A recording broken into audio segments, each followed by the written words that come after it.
Hi everyone, Leanne here from Jaded Blossom, and I have a fun Father's Day card to share with you. Hey, so I'm using Jaded Blossoms, Gnome Dies Sport Add-ons 1, our Scallop Circle and Stitch Circle dies, our Gnome dies, our Word Bubble dies, Happy Hello stamp set, the Have a Ball Gnomey stamp set, the Happy Hello Add-ons 2, our Game Day stencil, and Doodlebug's Polka Dot Plaid, and their Touchdown 6-inch pad. I did do that ink blending on our, our March 2024 release and review, and I put together the gnome and the football on the Gnome Dies Sport Add-ons 1 assembly video, so check that out. So first I have a piece of dark chocolate cardstock from Paper Tray Ink cut at 4¼ by 11, scored at 5½ inches to make an A2 sized vertical card. And I've got a piece of Nina Solar White 80-pound cardstock that I'm going to add to the inside, just, to give me somewhere to write. That's cut at 4 by 5¼ inches, and I'll add that with my ATG tape. And I'm going to add a 1-inch strip of this football paper from that Touchdown 6-inch pad from Doodlebug. I think this is retired. There's other football paper out there, to use, but there we go. And I'm just lining that up using my Stampin' Up! Grid mat that I work on, or grid pad. Now all my die cutting today was done with my, my Anna Griffin Mini Empress machine. And there we go. So next I have the background, and remember that was ink blended on that March 2024 release and review. I did use Distress Oxide ink in Walnut Stain, Prize Ribbon, and Lumberjack Plaid, and I cut that 1/8 of an inch smaller than an A2 size card. So just adding that with my, with my ATG tape again. Now I'm going to stamp this happy. And that is from the Happy Hello Add-ons, what is that called? The Happy Hello Add-ons 2. There we go. And I'm just lining it up there.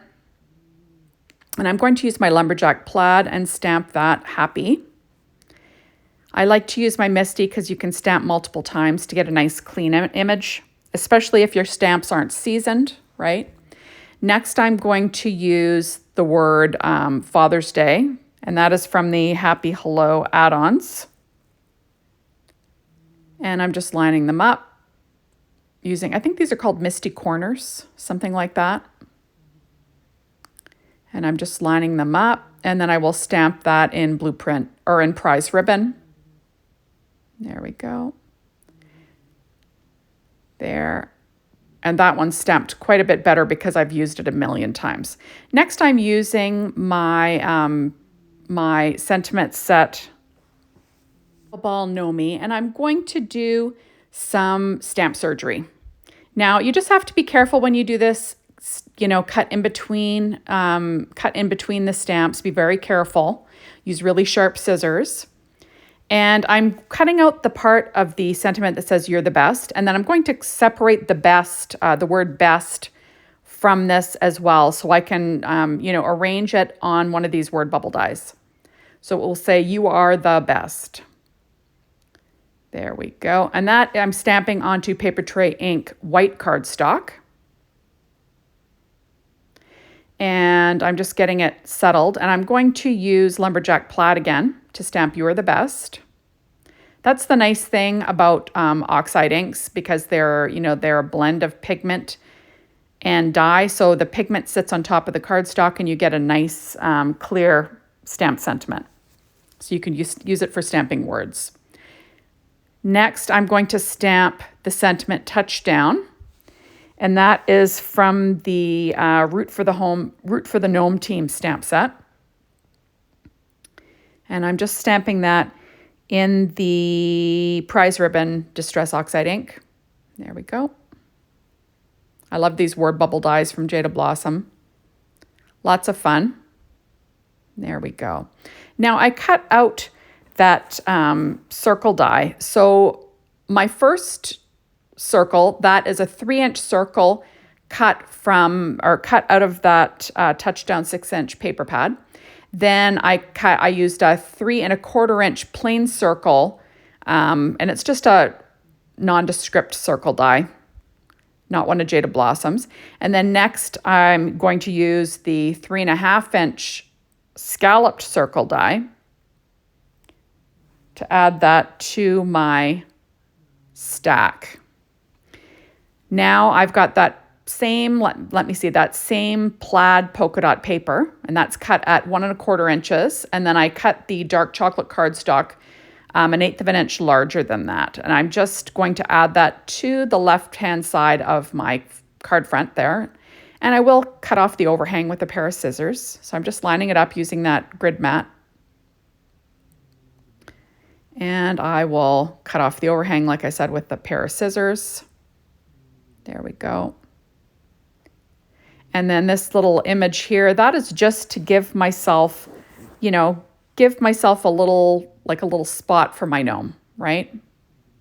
So I'm lining that up. So you could use any grass paper. It just happens to be from that touchdown pad. Next, I'm going to add my little gnome on the front. That was assembled with paper tray ink, white cardstock, pure poppy cardstock, American Crafts brown cardstock, P13 stamping pad skin tones. You can get that from Jaded Blossom. And paper tray ink dark chocolate cardstock. And Recollection silver mirror cardstock. Next, I'm using some 3M foam tape to pop up these word bubbles. There we go. I'm going to peel off the backing, and then I will be adding that to the front of my card. I'm using a little bit of Barely Art glue as well, my reverse tweezers. And I'm just going to overlap the helmet a slight bit. And then I'm going to do the same with this little oval word bubble, popping it up with some Stampin' Up! Dimensionals as well, which is lots of fun. There we go. I don't know if you can hear, but my cat is snoring near me right now. Off to the side, he's sawing logs. Okay, so next, I'm going to add on this other one. And I will use a little bit of Barely Art glue as well. Just, you know, cutting off a little bit of that 3M foam tape, just making sure it fits where I want it. And I'm just going to overlap that other word bubble and get it in place. So there we go. Isn't that fun? And so there is what it looks like. Now I'm pulling out our embellishment cluster dies and our banner dies. And I cut out the little stars out of paper tray ink pure poppy cardstock. And I'm going to add those to the front of the card using Stampin' Up! Dimensionals. Now, I don't know if I mentioned his little beard was cut out of American Crafts brown cardstock, and I did use white daisy ink from Close to My Heart. You could use any white pigment ink, but I just inked around the edges just to make the edge of his beard, stand out and the mustache stand out, even though a lot of it's covered. If you see that, that's what that is. So I am adding, like I said, a bunch of these little stars. And because they're in the same color family, it's not too busy, but it still pops a bit, right? And there we go. Isn't this cute? I just think this is adorable. Now on the inside, because I have some more, I'm going to add another 3 because why not, right? Just using my Studio Catty embellishment wand to do that. Whoops. And there we go. So thank you so much for stopping by. Be sure to hop on over to the Jaded Blossom blog, Be Inspired by the Team, the Jaded Blossom store to get your hands on these amazing products. And thanks as always for watching my videos. I really appreciate it. Remember, there is that assembly video that you can check out and that release and review to see me ink blend the backgrounds. And that is all. Thanks everybody. See you soon. Bye-bye.